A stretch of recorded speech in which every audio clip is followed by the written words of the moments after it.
sommes réunis aujourd'hui dans le cadre d'une série de formations de 6 jours à l'endroit des membres des clubs de jeunes filles. 25 participants. Nous avons jumelé les clubs. Chaque jour, il y aura 2 clubs de jeunes filles, à raison de 12 par club, sur les thématiques relatives aux violences basées sur le genre, à la santé de la reproduction, mais aussi à la gestion de l'hygiène menstruelle. Nous avons démarré ces activités-là aujourd'hui avec l'appui de l'UNFPA qui nous accompagne dans la mise en œuvre de ces activités-là, mais aussi avec la région Médina.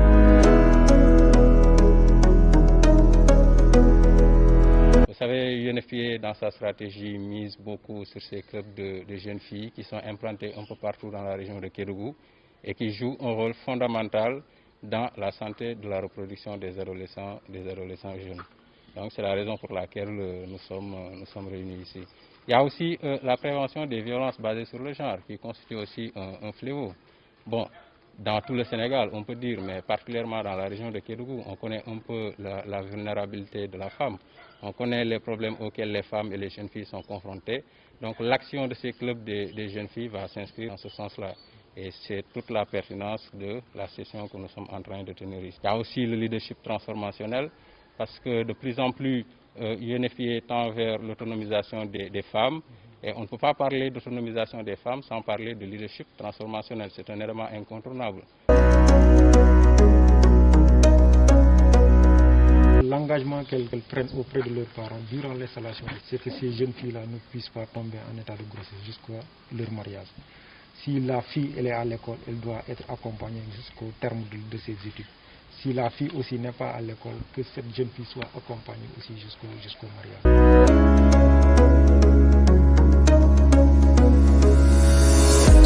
Nous n'avons pas laissé en rade les garçons. Vous savez que les jeunes filles, quand même, nous tendons quand même comme les Badjoungo. Et vous savez que l'État quand même a mis les moyens pour lutter contre les décès maternels, les décès néonatals. Et si ce problème est réglé au niveau de ces jeunes filles, je crois que ces décès vont diminuer, les grossesses précoces vont diminuer, les violences basées sur le genre seront diminuées. Les garçons sont dans le système. Parce que les garçons aussi, nous avons aussi ce qu'on appelle des pères éducateurs. Donc ce sont des jeunes qui ont formé sur les mêmes thématiques que ces jeunes filles-là. Et ces pères éducateurs, aussi bien il y a des garçons que des jeunes filles, qui vont accompagner aussi le processus de mise en place des clubs de jeunes filles.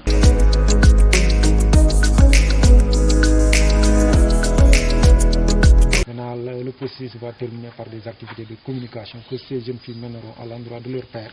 Parce qu'on ne peut pas former un club pour l'ensemble des jeunes filles de Kédougou ou pour l'ensemble des jeunes filles d'un quartier. Donc il serait nécessaire quand même que ces jeunes filles-là, qui sont au nombre de 25, puissent élargir le club à l'endroit des jeunes filles qui n'ont pas eu la chance d'intégrer ce club-là.